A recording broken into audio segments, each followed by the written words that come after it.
नमस्कार विद्यार्थी मित्रांनो, सर्वांचं वेलकम आहे आपल्या यूट्यूब चॅनलवरती. क्वेश्चन अनालिसिस सिरीजमध्ये आजचा पहिला क्वेश्चन आहे, 34व्या व्यास पुरस्काराने कोणाला सन्मानित करण्यात आले? तर बघा, ह्याचं करेक्ट आन्सर आहे सूर्यबाला, म्हणजे फर्स्ट ऑप्शन आपल्या इथे करेक्ट आहे. तर बघा, हिंदी लेखिका सूर्यबाला यांना त्यांच्या 2018 मध्ये प्रकाशित झाल्या कौन देश को वासी वेणू की डायरी, बघा या कादंबरीसाठी त्यांना हा व्यास सन्मान 2024चा भेटलेला आहे. ही कादंबरीचं नाव पण लक्षात असू द्या आणि कधी प्रकाशित झाली होती तेही लक्षात असू द्या आणि त्यांचं नावही लक्षात असू द्या. खूप इम्पॉर्टंट क्वेश्चन आहे हा. तर बघा, पुढचा प्रश्न आहे आपला, खेलो इंडिया विंटर गेम्स 2025चे आयोजन कोठे करण्यात येणार आहे? तर विंटर गेम आहेत, तर ह्याचं करेक्ट आन्सर आहे सी ऑप्शन, लडाख आणि जम्मू काश्मीरमध्ये अशा प्रकारे हे गेम होणार आहेत. तर बघा, खेलो इंडिया विंटर गेम्स 2025चे आयोजन लडाख आणि जम्मू काश्मीरमध्ये 2 टप्प्यात करण्यात आले. किती? 2 टप्प्यात. अशा प्रकारे 2 टप्प्यातले गेम, त्यांचं तारखा पण लक्षात असू द्या. पहिली आहे 23 ते 27 जानेवारी 2025. याला आईस इव्हेंट असं म्हणतोय आपण. पहिला टप्पा आईस इव्हेंट्स आणि सेकंड टप्पा जो आहे तर तो आहे 22 ते 25 फेब्रुवारी आणि याला स्नो इव्हेंट्स असं म्हटले. तर हे दोन्ही टप्पे लक्षात असू द्या. नेक्स्ट क्वेश्चन आहे, कोणत्या देशाने भारताचा मोस्ट फेवरेट नेशनचा दर्जा रद्द केलेला आहे? तर ह्याचं करेक्ट आन्सर आहे डी ऑप्शन, इंग्लंड या देशाने अशा प्रकारचा मोस्ट फेवरेट नेशनचा दर्जा रद्द केलेला आहे. पुढचा क्वेश्चन पाहू, पंतप्रधान नरेंद्र मोदी यांनी कोणत्या ठिकाणी महाकुंभमेळ्यासाठी कलश स्थापन केली आहे?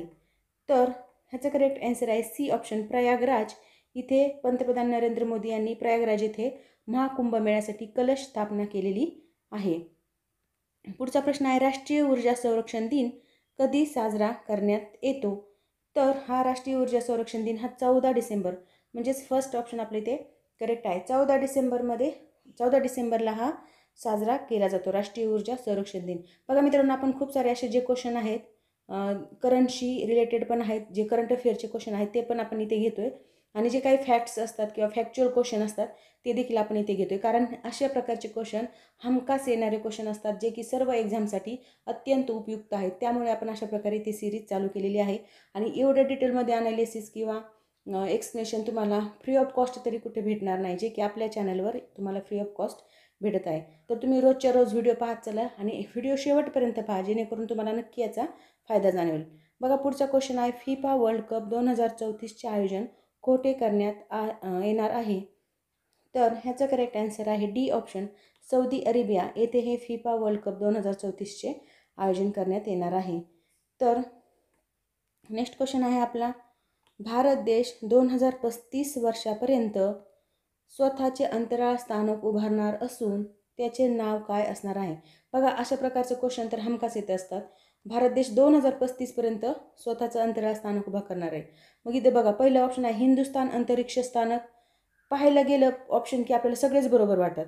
इथं दिले इंडिया अंतरिक्ष स्थानक, इथं हिंदुस्थान, इथं इंडिया. जय हिंद अंतरिक्ष स्थानक हे आपण इलिमिनेट करू शकतो, पण हे दोन बघितलं की आपल्याला हे उत्तर वाटू शकतात. आणि चौथं आहे भारत अंतरिक्ष स्थानक. तर आता ह्याच्यापैकी कोणतं असू शकतं? तर ह्याचं करेक्ट आन्सर आहे डी ऑप्शन, भारत अंतरिक्ष स्थानक हे त्याचं करेक्ट आन्सर आहे. नेक्स्ट क्वेश्चन आहे, सध्या चर्चेत असणारे गुरुवायूर मंदिर कोणत्या राज्यात आहे? तर ह्याचं करेक्ट आन्सर आहे बी ऑप्शन, केरळ राज्यामध्ये हे गुरुवायूर मंदिर प्रसिद्ध कृष्ण मंदिर आहे. कोणतं आहे? कृष्ण मंदिर, हे पण लक्षात असू द्या.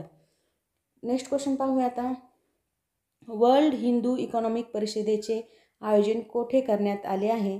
तर सी ऑप्शन याचं करेक्ट आहे, मुंबईमध्ये वर्ल्ड हिंदू इकॉनॉमिक्स परिषद 2024चं आयोजन इथे करण्यात आलेलं आहे. नेक्स्ट क्वेश्चन आहे, स्नायूंचे आकुंचन प्रसरण नियंत्रित करण्याचे कार्य कोणता घटक करतो? बघा, स्नायूंचे आकुंचन प्रसरण नियंत्रित करण्याचं कार्य कॅल्शियम हा घटक करत असतो. म्हणजेच सेकंड ऑप्शन आपल्या इथे करेक्ट आहे. इथे स्नायू झाले तर इथे स्नायू हा शब्द आहे, स्नायू. हे लक्षात असू द्या. स्नायूंच्या आकुंचन आणि प्रसरणासाठी कॅल्शियम महत्त्वाचं कार्य करत असतं. पुढचा प्रश्न आहे आपला, जीवनसत्वाचे संश्लेषण शरीरात त्वचेखाली होऊ शकते.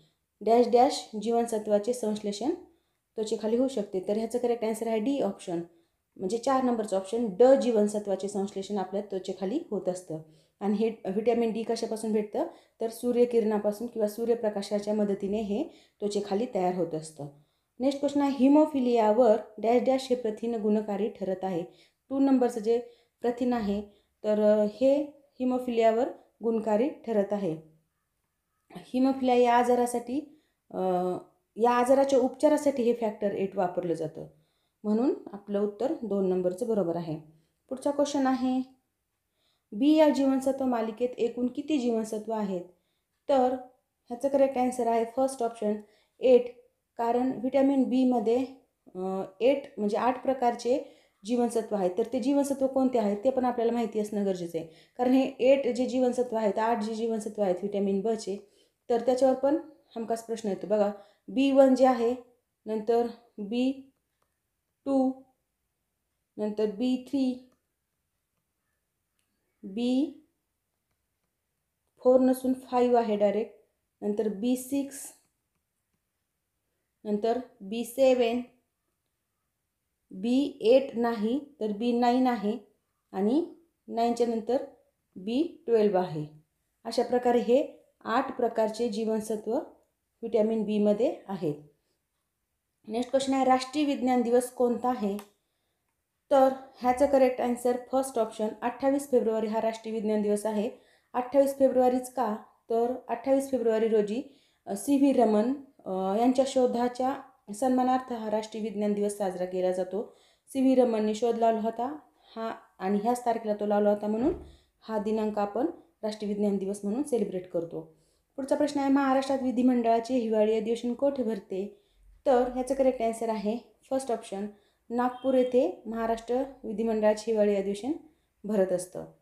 पुढचा प्रश्न पाहूया, सुएज कालवा कोणत्या 2 महासागरांना जोडतो? तर बघा, सुएज कालवा खूपदा एक्झाममध्ये येऊन गेलेला आहे. सुएज कालवा एकतर तांबडा समुद्र आणि भूमध्य समुद्र या 2 महासागरांना जोडतं, म्हणजेच पहिलं ऑप्शन आपलं इथे करेक्ट आहे. नेक्स्ट क्वेश्चन आहे, रक्तगट डॅश डॅश रक्तगट असलेल्या व्यक्तीला सर्व योग्य दाता असं म्हणतात. तर सर्व योग्य दाता कोणाला म्हणतात? तर त्याचं ऑप्शन आहे 4 नंबरचं करेक्ट, ओ ब्लड ग्रुप असणारा सर्व योग्य दाता असतो आणि AB ब्लड ग्रुप असणारा सर्वग्राही ॲक्सेप्टर असतो. सर्वग्राही किंवा ॲक्सेप्टर हा AB असतो, परंतु सर्व योग्य दाता ज्याचं ब्लड कोणालाही चालतं तो असतो O. आणि O रक्तगट असलेल्या व्यक्तीला युनिव्हर्सल डोनर पण म्हणतात. कारण काय? तर त्याच्या रक्तामध्ये अँटीजन नसते. याच्या रक्तगटामध्ये अँटीजन नसल्यामुळे हा कोणालाही चालतो द्यायला. आणि जर कोणाला गरज लागली तर मला कॉन्टॅक्ट करा, कारण माझा O पॉझिटिव्ह ब्लड ग्रुप आहे. तर बघा, पुढचा प्रश्न आहे, वनस्पतीमध्ये तयार होणारे हे उपउत्पादन व्यापारीदृष्ट्या महत्त्वाचे आहे. तर ह्याचं करेक्ट आन्सर आहे 3 नंबरचं ऑप्शन सुक्रोज. सुक्रोज हा ऊस आणि साखर उत्पादनासाठी वापरला जातो, जो व्यापारीदृष्ट्या खूप महत्त्वाचा आहे, म्हणून आपलं करेक्ट आन्सर 3 नंबरचं ऑप्शन आहे. नेक्स्ट आहे, मानवाला खोली आणि अंतराचे ज्ञान कशामुळे असते? तर ह्याचं करेक्ट आन्सर आहे 4 नंबरचं उत्तर. कारण त्रिमितीक्षम दृष्टी असली तर त्याला आपण खोली, रुंदी, बघा आता ही जी आकृती काढून दाखवते मी, तर ही त्रिमितीक्षम दृष्टी असल्यामुळे आपल्याला ह्या खोलीची पण उंची कळते, याची रुंदी पण कळते, किंवा ह्या सगळ्या अंतराचं ज्ञान आपल्याला ह्या त्रिमितीक्षम दृष्टीमुळे कळतं,